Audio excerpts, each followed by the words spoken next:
তো গাইস বলেছিলাম যে যাচ্ছে এখন বাজারে, কিছু কিনলে তোমাদের সঙ্গে অবশ্যই শেয়ার করব। তো ফাইনালি কেনা হয়েছে একটা শাড়ি, তো মার জন্য একটা শাড়ি কেনা হয়েছে। তো চলো তোমাদেরকে দেখাচ্ছি। এই যে হচ্ছে শাড়িটা, এই যে ক্যাটলগটা দেখি না, তো দাঁড়া খুলে তোমাদের দেখাচ্ছি। এই শাড়িগুলো অনেকদিন ধরে ভীষণ ট্রেন্ডিং ছিল, সবাই পরে ফেলেছে, সবার শেষে বোধহয় আমার মা পরবে। তো এই যে শাড়িটা নেবে নেবে বলছিল, আবার নেওয়া হয়ে উঠছিল না। তো কেমন লাগছে অবশ্যই জানিও। এই যে প্রথমে আমি গায়ে ফেলে দেখলাম কেমন লাগছে জানিও। আর এখানে নেওয়া হয়েছে দুটো এই যে সায়া, তো এগুলো হচ্ছে কুঁচ দেওয়া সায়া, কুঁচ দেওয়া আছে।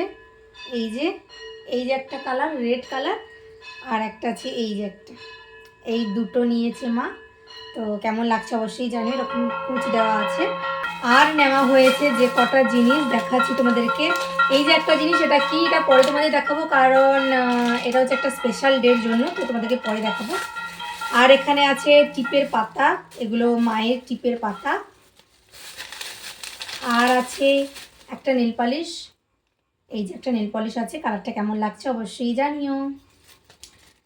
আর কিছু নেই। আর হ্যাঁ, আর একটা জিনিস আছে,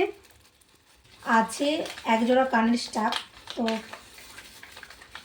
এই যে ছোট ছোট দুটো ফুল, বোঝা হয়তো যাবেই না, এই যে দুটো ছোট ছোট ফুল। তো এটাই ছিল শপিং, মানে কেনাকাটা। তো কেমন লাগছে অবশ্যই তোমরা কমেন্টে জানিও, আর শাড়িটা কেমন লাগছে অবশ্যই জানিও। টাটা।